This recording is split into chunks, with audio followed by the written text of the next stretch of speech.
Rashidyan, and today we're going to talk about fasting. That's why I'm standing in front of the refrigerator, because you won't need that if you're fasting. Just kidding. Fasting is important. It's a hot topic right now. Intermittent fasting is very, very popular, and people actually get really good results with it. Long-term fasting has different benefits of it. I'm going to touch on some of both, but you also have to remember when you're fasting, there's a difference between your age. So younger people can fast much easier and get more benefit from it. If you're over 40, and I know I don't look it, but I am, we have to change a few things and modify it just a little bit. So I'll talk to you about all of those things here in just a second. First of all, short-term fasting like intermittent fasting is good for fat loss, but there are bigger benefits to long-term fasts, longer than 23 hours. So maybe 23, 24 hours, sometimes 48 hours of fasting. That can increase your growth hormone levels, and there's different benefits to that. Either way, fasting is good for you. What I want you to keep in mind, there's some questions I always get asked. Hey, can I drink coffee when I'm fasting? Is that going to mess up my fast? Well, if you're drinking black coffee, black tea, and water, you're okay. Probably won't do it. But there are some experts who actually say larger volumes of coffee, no matter when you drink it, are bad for you. And it can break your fast because it can mobilize too much fat into your bloodstream. And that's a kind of complicated biochemical pathway that I don't want to get into right now. But just not too much coffee, but black tea, black coffee, and water are fine during your fast hours. Also, keep in mind, if you're over 40, you shouldn't drink the coffee later in the day. Try to minimize the caffeine to mornings, because that's when your body's already used to having higher levels of cortisol, and it's better for you. If you drink coffee throughout the day, you can actually cause adrenal fatigue, because fasting is hard on the body, and you want it to be hard on the body. You don't want it to be easy. So caffeine can cause your adrenals to be fatigued, and that can lead to other problems. You do need to increase your sodium when you're fasting. Sodium is important. You're probably thinking, hey, I thought sodium causes high blood pressure. Not for everybody. There are some people, and I think it's about, I don't know, maybe 5% of the population that are actually sodium sensitive. And those people, when they eat a lot of salt, their blood pressure can go up. If you are one of those people, and you know you're one of those people, don't increase the sodium. The rest of you really should. So 90-95% of people should increase sodium when they're fasting. It's not a lot of sodium, but it's got to be a good source of sodium that has minerals with it. So for example, Himalayan pink salt, sea salt, those are things you to put a teaspoon in a gallon of water. So it's not a lot of salt, but every once in a while you put a teaspoon in about a gallon of water and drink that. During the fast hours, it'll help you maintain your minerals. Now, there are certain vitamins that can mess up your fast. So for the most part, you want to keep it safe. Don't take your supplements while you're fasting. Just wait till you break the fast and then take your supplements. But there are certain supplements, specifically in higher doses, during intermittent fasting or long-term fasting, can mess things up. Those are things like antioxidants, like vitamin C, vitamin E, vitamin A, fish oil. Those things can actually mess up the fast because they'll stop the stress. They'll lower the stress that fasting puts on your body, so it reduces the benefits of it. I wouldn't take those in high doses, and definitely not during your fasting hours. When you break your fast, your first meal of the day, let's say you're doing, a lot of people do the 16 hours of fast, 8 hours of eating, and so that first meal is critical. Some of the experts say it's better to break the fast with just lean protein, nothing else. So you're going to be eating a lot anyways in those 8 hours. You probably have 2 to 3 meals. That first meal, stick to just lean protein, specifically more so for people who are over 40. As we age, your strength can go down, your muscle mass can go down, and that's called atrophy. So we want to minimize atrophy. When you eat a lot of protein in that first meal and nothing else, just lean protein, it can stop that atrophy process of losing muscle, and you can maintain your muscle, maintain your strength.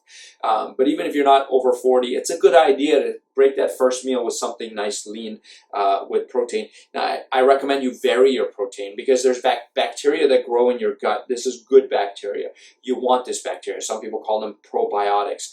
The microbiome in your gut feed off of different proteins, and so use meat, lean beef, or chicken, or fish, or eggs. Just vary it. Don't do the same thing every day for every meal. Vary those. Prebiotics are critical also. Now, prebiotics can be found in certain vegetables like cabbage, artichoke, bok choy, asparagus. Prebiotics are good because they will help that microbiome to grow properly and be healthy for you.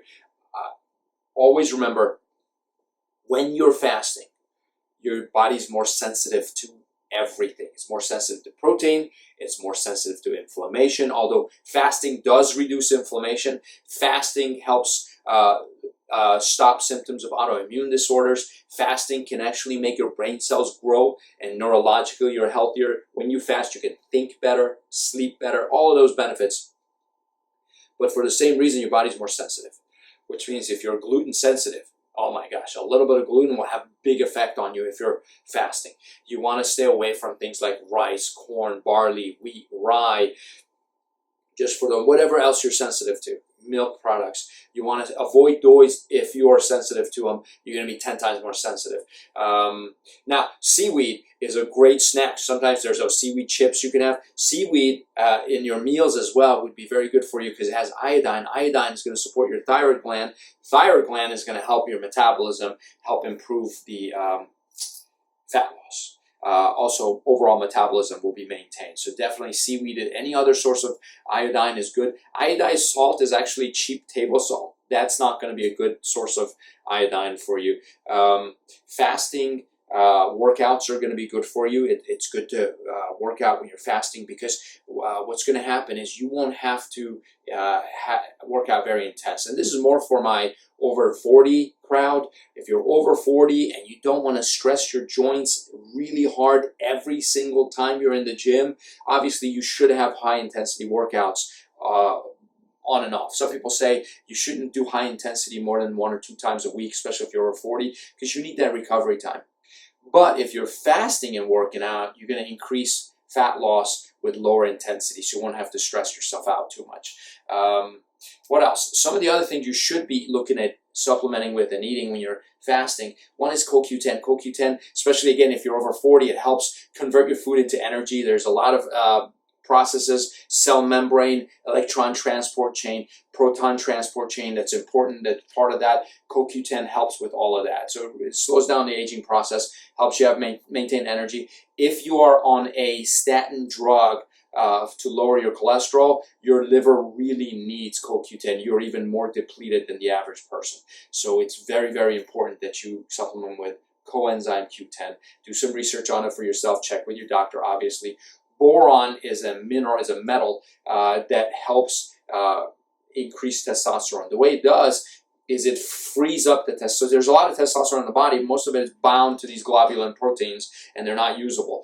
Boron can cleave that and separate it so you can have free testosterone that's actually usable. You don't need a lot. 6 to 9 milligrams a day is plenty. You know what? Males and females all need increased testosterone. So it's not going to turn you into a man. It's not going to have you have androgenic results. You're not going to grow hair on your chest. But whatever testosterone you already have, it'll make it more usable. So it's a good idea to supplement with boron. Also, organ meats are critical. Now, I know it sounds gross, eating liver, heart, kidneys, spleen of animals. There are supplement companies that actually desiccate those and turn them into pills that you can eat that'll do that. But also, if you can take some liver, turn into a sauce or something, cook with it, doesn't matter. Whatever you can do to get some organ meats into you, it's very beneficial. Organ meats tend to have CoQ10 in them as well. Fatty fish is going to be good for you, even though it's saturated fat. This kind of saturated fat is not bad for you. It reduces inflammation in all your joints, helps your metabolism. Do not be afraid of saturated fat. There's another talk I did on heart disease and cholesterol. It's actually called Heart Disease and the Mystery of Cholesterol. It's a 2-hour lecture. It's on the channel here. Go ahead and check that out if you like. Broccoli, cauliflower, and spinach also have CoQ10 in them, so those are going to be good for you. Here's the most important thing when it comes to fasting. Take this. If you learn nothing else, this one's important.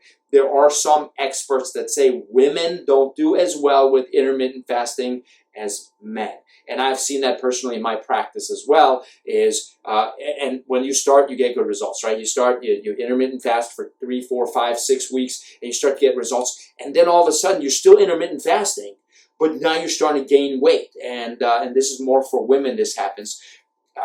Watch that. I think maybe women need to stick to like 4 weeks of intermittent fasting and come off of it. But I've noticed even with men, anybody anytime you restrict calories in the body, and it's hard to eat the same number of calories in a shorter period of time. So no matter what, if you're intermittent fasting, you're going to have lower calories in your body, which means over time your metabolism will go down. When metabolism goes down, it takes less food to make you gain weight. And so you've got to take breaks from your diet, from your fasting. So my recommendation is do intermittent fasting for 6 weeks, then take 2 weeks off. Eat normal. Eat same calories if you want, maybe a little bit more, not too much more. Good food. Follow the same plan. Spread out your meals. Don't fast for 16 hours. Fast for only 8 hours and eat. And then after 2 weeks, go back to it. Same thing applies with weight training, right? When you're weight training, you hit plateaus. When you do a deload week, you go back, you can start over, and your muscles are now more sensitive to the stimulus. You get stronger. Same with your diet. I have just found that when you do these transitions, that transition is where you get the results. That's where you get the best results the first 2-3 weeks of intermittent fasting, and then it kind of plateaus. So you break it and you start over. Anyways, we were going to talk a lot more about fasting. I know there's a ton of information on this. There's more information you can look up on your own. Later on, we'll probably do a longer video, and we'll talk more about long-term fasting, how to keep that safe, and how to get the benefits from that. For now, I think we gave you enough. Hopefully this benefits you. Send me messages if you want. Call the office if you need, and we'll talk some more. Take care. Good luck. We'll talk to you soon.